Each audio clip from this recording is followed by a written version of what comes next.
If you are a regular viewer of the Martial Arts Journey channel, of course you know by now that no-touch techniques is a part of the fantasy world. Yet the question still stays, why do so many people believe it exists? Do no-touch masters actually believe it works themselves, or is it just all a show for money? Having been personally exposed to at least a few different practices and masters of no-touch techniques, in this Martial Arts Journey video, I'll be exploring in depth what no-touch martial arts are actually about and why do they exist to begin with. When searching for any type of answers, it is always a good start to look at what is the constant, a non-varying aspect which keeps on appearing in all different cases. This constant oftentimes gives an insight on what is it that we're looking at really based off. When typing no-touch martial arts into YouTube, there is no lack of different examples. Yet in all of them, you can find at least 3 different aspects which appear almost always. Those 3 aspects are the following: a high hypnotic susceptibility, relationship with Eastern culture, and conformity. To start breaking down no-touch martial arts, let us look at the first constant, high hypnotic susceptibility. We are all aware that hypnotism exists and that it works at least to a certain degree. Through specific techniques, it makes various people become much more receptive to suggestions, thus ending up performing crazy actions such as acting like a chicken or anything else that a hypnotist tells the hypnotized person to do.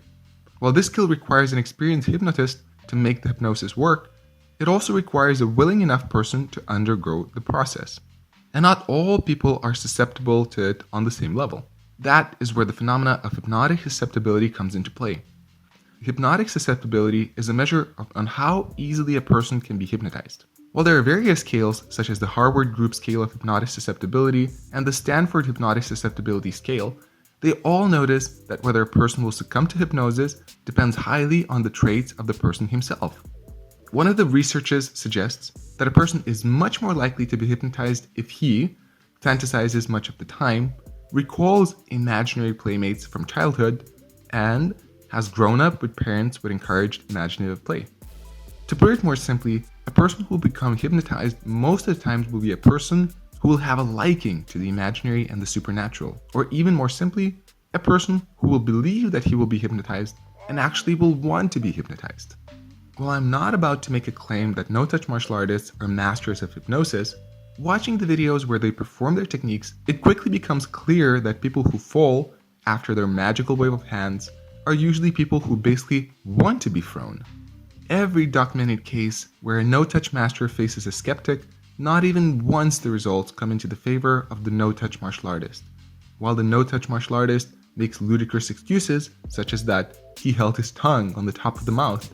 But if the guy had his tongue in the wrong position of the mouth, that can also nullify it. Yeah, you can nullify it. You can nullify a lot of things done to you. In fact, you can nullify them if you raise those 2 big toes.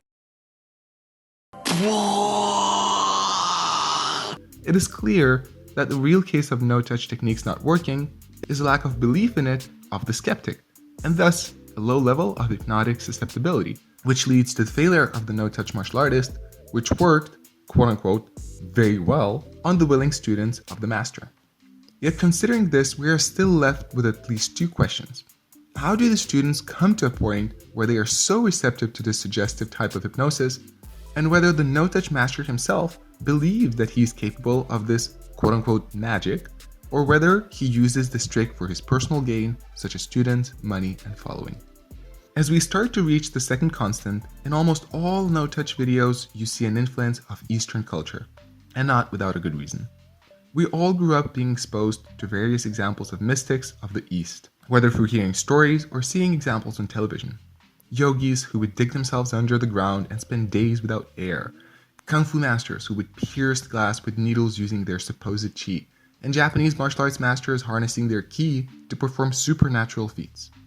Interestingly, this side of mysticism is oftentimes accepted as an existing norm in Eastern culture and is rarely questioned, thus making some Easterners more susceptible to such practices as they face a no-touch martial artist or become one themselves.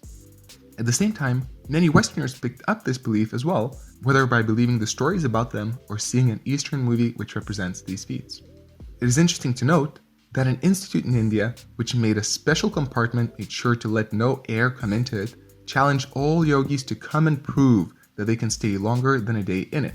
This institute had 11 different yogis accept this challenge, of which none were able to stay there for more than even 11 hours, while some of them claimed that they will be able to stay there for 40 days. Despite this challenge being open since 1962 up to this day, it still has no one to prove that being buried underground without air is possible. Yet few people know about this example, and I think few people actually want to know about it. After all, what is the reality of most people? It is a mundane, regular, repetitive, down-to-earth work. Of course, such people want to believe that there is more to life than what they see every day. In such people, there is a desire to believe that something magical is possible, that maybe they are special, yet this power has simply never been released in them. This gives a sense of hope to them, and this is where such people feed on Eastern mysticism. Believing in it makes you believe that life is more than what you're used to, and when such a person meets a no-touch master, he is more than ready to be thrown around without a touch to affirm his beliefs of the supernatural. The belief in Eastern mysticism and the ongoing myth of it makes it so much more likely that a person will be highly susceptible to the suggestive hypnosis when the Eastern element is present, such as talks about chi, ki, prana, yogis, or even as much as Eastern-related clothing. Yet this is not yet where the Eastern culture's influence to the no-touch martial arts ends, since there is one more constant left: conformity. If you ever investigated the difference between Western and Eastern culture, one major difference is the importance of etiquette, respect, and conformity in the East.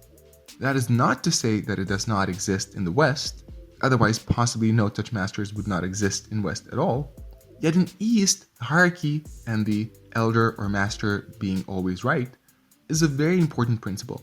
It is also partially based on various traditional martial arts, which are trained without a live resistance and are mainly focused on cooperative methods where both people perform their roles. In such a martial art, the attacker knows exactly what the other person will do, and he is wired to respond to the prearranged movement, even if the technique or movement doesn't actually work on him. As this becomes a strong habit in the brains and body of the student, when a master does this prearranged technique to him, sometimes the master doesn't even need to fully complete the technique, as the student knows exactly what he needs to do, and the student ends up falling with half technique done to him. Amplify this, and you get no-touch techniques. As crazy as it sounds, there is a documented text in a book written by one of the grandmasters of Aikido, who in his youth was known to train one of the more of the rough styles of Aikido. Yet as he got older, in his book he writes in wonder, saying that he barely uses any energy and his students still just fall away. Surprised, he asks himself whether he has developed such intense energy that it is what makes his students respond to his movements even without a touch. Combining the prearranged cooperative training with the student's conformity to the master with the attempt to make him look as good as possible, I believe that most stories of martial artists becoming alleged no-touch masters are stories like this one. The described conformity, as mentioned before, exists both in East and West. Yet as Eastern martial arts arrived to West, the aspect of this strong conformity, especially to authority, in many cases was also transmitted, thus creating an environment for the so-called no-touch techniques to develop in an Eastern martial arts school, possibly without the master of the school even fully understanding what really is happening.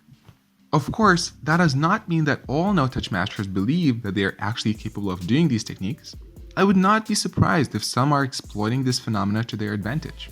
Yet when you watch a video of a no-touch master trying to fight an actual experienced fighter, it is clear that he actually believes that he is capable of doing that, and only until he gets punched in the face, it is as if reality is hitting him in the face to show that this was just a shared belief by him and his students. If you will watch the existing no-touch martial arts footage, you will see that almost always all these three aspects appear. Summing them all up, it becomes clear that to a certain degree, no-touch martial arts do exist, and there is something behind it, yet only not in the level to which its fanatics believe it in. It is a combination of suggestive hypnosis, the belief in Eastern mysticism, and conformity which leads to this phenomenon's existence. It is not entirely a make-up belief show for others, yet instead an intricate example of how the human psyche and even body may respond under special circumstances, which can be recreated and experienced under the right conditions by the right people. Yet, is it truly worth recreating? If you would ask me, whose fault is it for an alleged no-touch master ending up believing his own false power, I would say yet again, it is a combination of it all. Partly, it is the student's fault for not exposing and not challenging their master, believing him without any exception. Yet the student can only be blamed so much. It is also a responsibility of the master to constantly challenge and question himself to seek what truly works, not only in the favor of the students, but also for his own sake.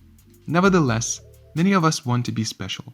We want to be on the spotlight, and even if for the wrong reasons. And thus, various people end up repeating the story. Yet if we look far enough ahead, even if it brings short-term glory, would any one of us really want to end up doing something which we would find out was false only years after? I feel this lesson applies to all aspects of life. Even if not on such a major level as claiming to do no-touch techniques, we always have to question our masters as much as questioning our own following and glory. Life can be amazing even without a promise of magic. There's always space for us to evolve, learn from our mistakes, and find new venues to expose our flaws and to reach greatness legitimately. Yet that constantly has to be done while balancing between trial and error of wanting to see the truth and not the easy way out. If you like this video, make sure to share it with your friends and martial arts community. Also press the like button. If you want to see how I explain no-touch techniques on the mat with my wife in practice, check the video on the top right corner. If you want more videos like this one, subscribe to the Martial Arts Journey channel. This was Rokas, and I wish you to own your journey.